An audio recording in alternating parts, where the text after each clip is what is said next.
If you've watched K-dramas, you've probably seen it. Students rushing into a building after school, staying until late at night. That building is called a Hagwon, a private academy. But what actually happens inside? Today, I'm going to show you the real picture, the one nobody talks about. My name is Jay, and I've spent 25 years inside the Korean education system. I've seen Hagwons from the inside, and the truth is more complicated than most people think. Here's the first thing you need to know. Most students don't go to Hagwon because they want to. They go because their parents send them. In Korea, if a child is home alone after school, parents feel anxious. So they send their child to the Hagwon, not always for academic reasons, but simply because they don't know what else to do. The Hagwon becomes a second home, a place to be, a place to wait until mom and dad come home from work. But here's the problem.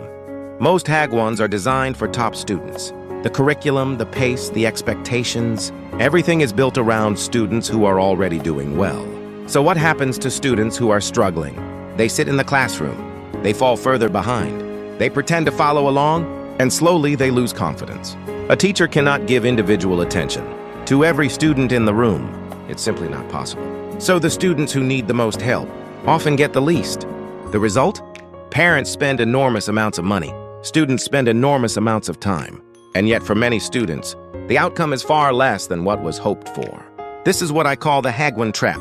You invest more, you expect more. But without the right individual attention, the results don't follow. And here is something even more serious, something that worries me deeply. The gap between students in big cities and students in smaller towns is growing every year. Students in Seoul have access to the best Hagwons, the best teachers, the most resources. Students in smaller cities and rural areas, they fall further and further behind. Not because they are less intelligent, not because they work less hard, but simply because of where they were born. I've seen brilliant students with real potential, graduate without ever reaching their true ability because no one gave them the right attention at the right time. That's the part of Korean education that breaks my heart the most. The system was built to select the best, but in doing so, it often leaves the rest behind. After 25 years, here is what I believe. Every child deserves individual attention. Every child has potential waiting to be unlocked. And no Hagwon, no matter how expensive, can replace a teacher who truly sees a student as an individual. If this gave you a new perspective on Korean education, subscribe to this channel. Next time, I'll show you how the top Korean students actually study and why it's not about studying harder. See you in the next video.